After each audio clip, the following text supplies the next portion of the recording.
Civilizations have recognized copper's antimicrobial properties for centuries. It's time to bring the material back.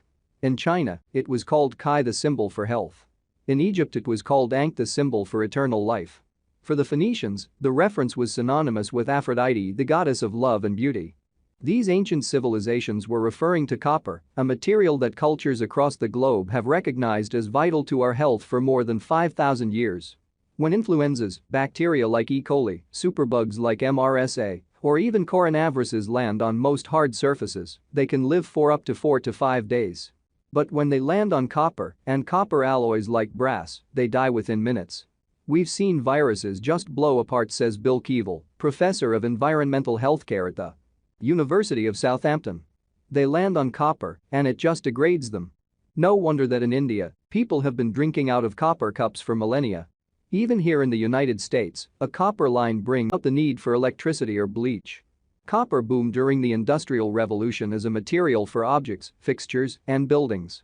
Copper is still widely used in power networks. The copper market is, in fact, growing because the material is such an effective conductor.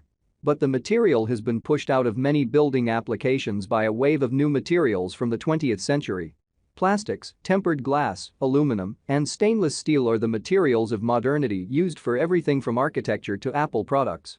Brass doorknobs and handrails went out of style as architects and designers opted for sleeker-looking and often cheaper materials. Now Keevil believes it's time to bring copper back in public spaces and hospitals in particular.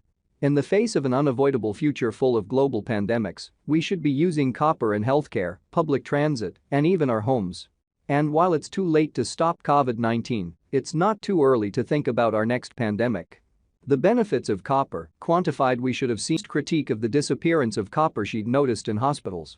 During a training exercise on hygiene at Hammett Medical Center in Pittsburgh, students swabbed various surfaces around the hospital, including toilets, bowls, and doorknobs. She noticed the toilets were clean of microbes, while some of the fixtures were particularly dirty and grew dangerous bacteria when allowed to multiply on agar plates. Sleek and shining stainless steel doorknobs and push plates look reassuringly clean on a hospital door. By contrast, doorknobs and push plates of tarnished brass look dirty and contaminating, she wrote at the time. But even when tarnished, brass, an alloy typically of 67% copper and 33% zinc, kills bacteria, while stainless steel, about 88% iron and 12% chromium, does little to impede bacterial growth. Ultimately, she wrapped her paper up with a simple enough conclusion for the entire healthcare system to follow. If your hospital is being renovated, try to retain old brass hardware or have it repeated. If you have stainless, and admittedly with funding from the Copper Development Association, a copper industry trade group, Keevil has pushed Kuhn's research further. Working in his lab with some of the most feared pathogens in the world, he has demonstrated that not only does copper kill bacteria efficiently, it also kills viruses. In 2015, he even demonstrated this phenomenon with a precursor to COVID-19, coronavirus 229E. In Keevil's work, he dips a plate of copper into alcohol to sterilize it. Then he dips it into acetone to get rid of any extraneous oils. Then he drops a bit of pathogen onto the surface. In moments it's dry. The sample sits for anywhere from a few minutes to a few days. Then he shakes it in a box full of glass beads in a liquid.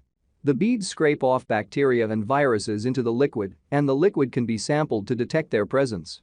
In other cases, he has developed microscopy methods which allow him to watch and record a pathogen being destroyed by copper the moment it hits the surface. When a virus or bacteria strikes the plate, it's flooded with copper ions. Those ions penetrate cells and viruses like bullets. The copper doesn't just kill these pathogens, it destroys them, right down to the nucleic acids, or reproductive blueprints, inside. There's no chance of mutation or evolution because all the genes are being destroyed, says Keevil. That's one of the real benefits of copper. In other words, using copper doesn't come with the risk of, say, overprescribing antibiotics. It's just a good idea. In real-world testing, copper proves its worth outside of the lab. Other researchers have tracked whether copper makes a difference when used in real-life medical contexts, which includes hospital doorknobs for certain, but also places like hospital beds, guest chair armrests, and even IV stands. In 2015, researchers working on a Department of Defense grant compared infection rates at 3 hospitals and found that when copper alloys were used in 3 hospitals, it reduced infection rates by 58% at a similarly impressive reduction in infection rate. But what about expense? Copper is always more expensive than plastic or aluminum and often a pricier alternative to steel. But given that hospital-borne infections are costing the healthcare system as much as $45 billion a year, not to mention killing as many as 90,000 people, the copper upgrade cost is negligible by comparison. Keevil, who no longer receives funding from the copper industry, believes the responsibility falls to architects to choose copper in new building projects. Copper was the first, and so far it is the last, antimicrobial metal surface approved by the EPA. Companies in the silver industry tried and failed to claim it was antimicrobial, which actually led to an EPA fine. Copper industry groups have registered over 400 copper alloys with the EPA to date. We've shown copper nickel is just as good as brass at killing bacteria and viruses, he says. And copper nickel doesn't need to look like an old trumpet, it's indistinguishable from stainless steel. Has a piece of advice. Don't remove them, whatever you do. These are the best things.